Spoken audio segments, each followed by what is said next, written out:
Welcome back to Scene TV. I'm Markus and we're at the Adelaide Festival Centre for more of the Adelaide Cabaret Festival. And we have got the amazing, the iconic Australian performer, Tom Burlinson. How are you, Tom? I'm fine, Markus. Oh my God, welcome to Scene TV. No, thank you. And of course, welcome back to Adelaide. Thank you very much. What do you think? Having a great time? Look, we had did 2 shows today in the Festival Theatre. We had wonderful audiences. You know, a lot of people came, which was great, very appreciative audiences. So, you know, it's just terrific to be able to do that with a big band and in such a beautiful theatre, and have got a great response. And I've literally grabbed you from the lineup of doing the autographs, haven't I? Well, signing CDs and after the show, yeah, that's right. And I heard that lineup was a mile long. Sorry? I heard that lineup was a mile long. Yeah, there were a lot of people waiting for CDs, so that was very nice. That's wonderful. So what keeps you, I mean, you've done Adelaide Cabaret Festival a few times now. I have. What keeps you coming back? What's the energy that you love? I mean, look, there's something about Adelaide. I first brought my show, Frank, A Life in Song, to Adelaide in 1998. This is over 18 years ago now, at Her Majesty's Theatre it was. And we did really, really well. And over the years since then, I keep coming back and keep getting more audiences. And 2 or 3 years ago, we did my show Now We're Swinging here at the Dunstan Playhouse. We did 4 sold-out shows. So, I mean, what's to argue with? Exactly. when people, you know, want to come and see the show and really enjoy it, it's really great. If you keep selling out, you just got to keep on coming back. Exactly. Give them what they want, I say. And also, I think the Cabaret Festival is really well run. It's superbly run, yeah. And really well supported too. So, you know, it's great to be a part of it. And they're a great bunch of people, and I'm not saying that just because they're over there at the moment. So you've got a fascination clearly with that Sinatra period, haven't you? Yeah, I love that style of music. My parents were jazz fans, and I was exposed to that style of music when I was very young. But there was something about Sinatra in particular that grabbed me, the voice, the arrangements of the songs that were written for Sinatra, the songs themselves from the Great American Songbook were all very, very captivating for me when I was very young. But of course I was a kid of the Beatles generation, you know, so as I grew up, more modern music interested me. But then when I was a young adult, I rediscovered the music of Sinatra, and then that led to me being interested in the music of Nat King Cole, some of his contemporaries, you know, Nat King Cole and Tony Bennett and Dean Martin and Sammy Davis and, you know, all those guys. And it goes on and on there, doesn't it, really? Yeah, that Vegas kind of period, amazing. And I love the songs, the intelligence of the lyrics, the melody lines that are so great to sing, and the arrangements that were written to frame the vocalist's work was marvelous, you know, state of the art. And doing these shows has been able to, you know, take you all around Australia performing at millions of different venues, I suppose, hasn't it? What's some of the favourite ones you've been to?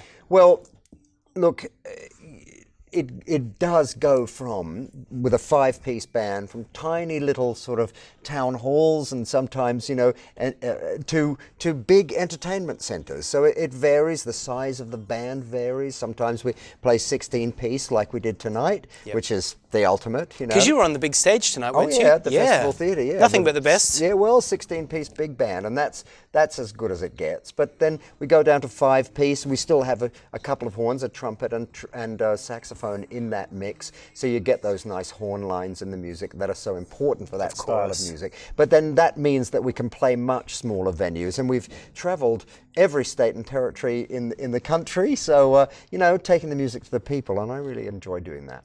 So have you got some favourite Sinatra songs? I've got mine. I can tell you them if you want. Well, you know what? Don't ask me. What are Fly yours? Me to the Moon. Okay, Adore. cool. Very cool. I've Got You Under My Skin. That if I have to pick one, and I have many that I love, but if I have to pick one that represents the swinging Sinatra, you know, the finger snapping guy, I've Got You Under My Skin. Great original arrangement by Nelson Riddle. Beautiful music and lyrics by Cole Porter. I have to say that is quintessential Sinatra, and also, you know, I just hear that riff right at the beginning of the song, and it just I just go, I'm there. It puts you in the mood, doesn't it? Yeah. There are others that there are many others that I love, but is New York, New York always on the list? New York, New York, I can't get off stage unless I sing. It's kind of demanded of you, isn't it? And My Way, I have to sing them, because they are the really iconic Sinatra numbers. It's kind of like Kylie Minogue doing "I Should Be So Lucky." Well, She's just got to do it. Yeah, you've just got to do it. So but they all have their own their own qualities, I think, and I just zero in on what they're about. My Way is very assertive. It's very, it's very kind of, I Did It My Way is a very assertive kind of song. New York, New York is all about, I'm going to make it, I'm going to get there, so you just focus on what the song is about, I guess. So for the people that haven't seen your show, do you find that you embody the Sinatra personality, or do you kind of give it your take? Well, I don't pretend to be him. Of course, the tux goes with the territory, some of the moves, yeah, all of that. Moves. This just goes with, with the music. But I don't pretend to be him, I'm not, it's still me, very much staying faithful to that distinctive musical expression that Sinatra had, his phrasing, his interpretation of the songs from the Great American Songbook. So, but I still have to have an emotional connection with the songs, because otherwise it's just sort of empty imitation. Of course. So when I'm singing Angel Eyes or One for My Baby, I have to emotionally connect with the lyrics of the song and what the song's all about in order to express it well, I think. Yeah, wonderful. And look, it's an amazing performance, isn't it, to be able to go on stage and perform these songs that have been around for years now. Oh, it's a privilege, as I say, and it's wonderful a plethora songs. A plethora of songs, isn't there? Well, indeed. To choose from. Yeah, the song, catalogue. it's a massive repertoire, the Great American Songbook. So you could actually be doing this show for years to That's come true. and Yes, still I give could. everyone Well, something different every year. Well, I've been doing it for a long time now. And it's not going to stop yet. No, that's right. Hey, let's go back a little bit in the past. Of course, you became famous initially for The Man from Snowy River. Yes. How was that period of your life? Because that was huge. Look, it was a fantastic break for me as a young actor. I'd not been in a movie before. Had you ridden a horse? No, well, not much. Okay. I was cast in the title role in this movie. I had a big challenge, in order to play that character convincingly, I had to look like I'd been on and around horses all my life. So I jumped in, I was young, I was in my 20s and, and kind of fit and knew that, I had this big challenge. And so it turned out that I had somewhat of a natural ability on horses and with horses, an affinity with horses, which nobody knew about when I was cast. So I ended up doing, with a lot of practice and application, much more of the riding in the movie than an actor would normally do, including the terrible descent. Yeah. When he goes down the mountainside, I was able to do all that. And that was all you doing that? That was all those profile shots of me wow. of going down the mountain. That was all me. And of course, nowadays, I mean, that was 35 years ago, Markus. So nowadays, you wouldn't ever be able to be allowed to do it. It's like with all the occupational health and safety. Whoa. All of that, you wouldn't be allowed to. But we did some wild stuff that gives it a fair dinkum quality that people still identify with. And then how many years later did they do number 2? Man 6 from years number 2. later. And was that something you were keen to get involved with straight away? Well, I thought maybe they'd left it a bit long. And then Kirk Douglas wasn't available to play Harrison, and so they had a very good actor, Brian Dennehy, playing Harrison, but it just all got, I think there's some terrific stuff in The Man from Snowy River 2, particularly in the action, in the horse work, in the way all of that is shot. I don't think it has the sort of real magic that the first one had, but sequels often don't. Yeah, exactly. But you essentially you look back on that period really quite fondly, don't you? Oh, look, it changed my life. Yeah. It led to heaps of other work. And The Man from Snowy River led to me being in Fire Lap, another really classic Australian movie. Lots of other work internationally, and is still probably the piece of work for which I'm best known. And when I'm doing all of this, now completely different to that image, there are still people, every show, they come and they let me know that they still love The Man from Snowy River. And there are kids who've been put in front of it who weren't even thought of when we made it. And that's a wonderful thing for an actor or a performer, to have a piece of work like that that is so loved and so cherished by the people in the public. But it is part of Australian history now, isn't Well, it? it is It's a just bit, there with yeah. Crocodile Dundee, Well- or Priscilla, Queen of the Desert, if you like. Well, It's there. Yeah, when The Man from Snowy River was #1 box office in Australia, it was unheard of that an Australian movie would be at the top of domestic box office. Yeah. Outgrossing Star Wars, Superman, right? Yeah. Unheard of.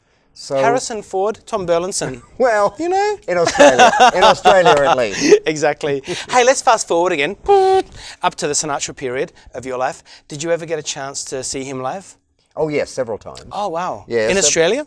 Yes, in 1974, I saw him in the infamous tour where he insulted the members of the I press. remember that. And he vowed never to come back here again. Yes, that's right. So I saw that, and saw him several times in Las Vegas. Oh, a few times in Las Vegas too, towards the end of his career. Yeah, amazing. When I was singing the voice of Sinatra as a young man in the miniseries that his daughter Tina produced in the early 1990s, she said to me one night, when we were working together, she said, so what are you doing on the weekend, Tom?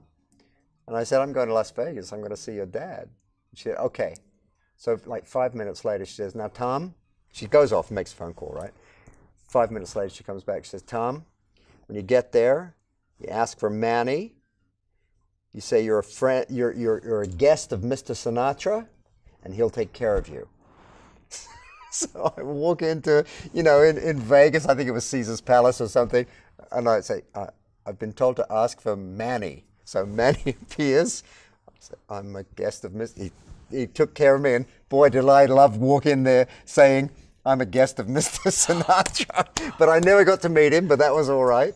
But it was a fantastic thing. What a surreal experience. Well, to see him and the incredible charisma of the man, I couldn't take my eyes off him. Of course, of course. Oh my gosh. Do you want to play a game with me? Okay. Yay, cool. I like it when you're eager. What's the game? Well, it's called Word Association. Pretty regular game. I'm going to put you on the spot. I know you've just come off stage, you've just done a million autographs, but you know what? Let's have a bit of fun. Okay, go let's ahead. see where it goes. Go ahead. Okay. Coffee. Black. Alcohol. Ooh, probably too much. Horses. Oh, real special. Adelaide Cabaret Festival. Well, a great history for me, and a continuing joy. Frank Sinatra. The greatest. Palm Springs. Well, he lived there. There's Frank Sinatra Drive there. Amazing place. And last but not least, Scene TV. Scene TV. Lovely to meet you, Markus. Oh, Tom! We've been with Tom Burlinson for Scene TV at the Adelaide Cabaret Festival. It's been an absolute pleasure, Thank and you. we'll see you for more soon. Okay. Thanks, Tom. Markus. Thank you.